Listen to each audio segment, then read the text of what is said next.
12ನೇ ಪ್ರಶ್ನೆಯನ್ನ ಗಮನಿಸಿ. ಒಂದು ಸಮಾಂತರ ಶ್ರೇಣಿಯಲ್ಲಿ a is equal to 12, d is equal to 4, an is equal to 76 ಆದರೆ n ನ ಬೆಲೆಯನ್ನ ಕಂಡುಹಿಡಿಯಿರಿ. ಈ ಸಮಾಂತರ ಶ್ರೇಣಿಯಲ್ಲಿ nth ಪದವನ್ನ ಕಂಡುಹಿಡಿಯಲು ನಾವು ಯಾವ ಸೂತ್ರವನ್ನ ಬಳಸ್ತೇವೆ? an is equal to a plus n minus 1 into d. So ಇಲ್ಲಿ an ಎಷ್ಟಿದೆ? 76 is equal to a 12 plus n minus 1 into d ಎಷ್ಟು? 4. ಸೊ ಈಗ ಇದನ್ನ ಸಿಂಪ್ಲಿಫೈ ಮಾಡಿ ಸಮೀಕರಣವನ್ನ ಸರಳೀಕರಣಗೊಳಿಸಿದರೆ is equal to 12 plus 4n plus minus minus 4.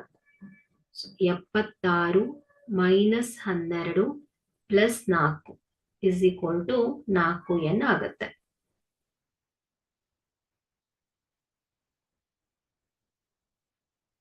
ಎಂಬತ್ತು minus 12.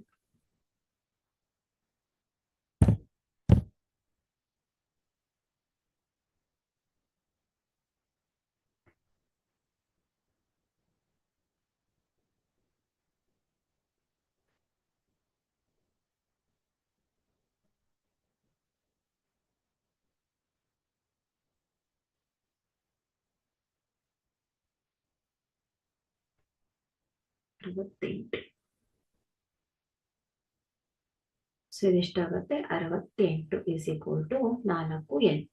So n is equal to 68 divided by 4. So 4 ಒಂದ್ಲೆ 4, 4 ಒಂದ್ಲೆ 4, 4 ಏಳೆ 28. So n is equal to 17. So ಹಾಗಾಗಿ ಇಲ್ಲಿ n ಏನಾಗತ್ತೆ ಹೇಳಿ? 17 ಆಗತ್ತೆ. ಏನಾಗತ್ತೆ? ಸರಿಯಾದ ಆಯ್ಕೆ ಆಗತ್ತೆ.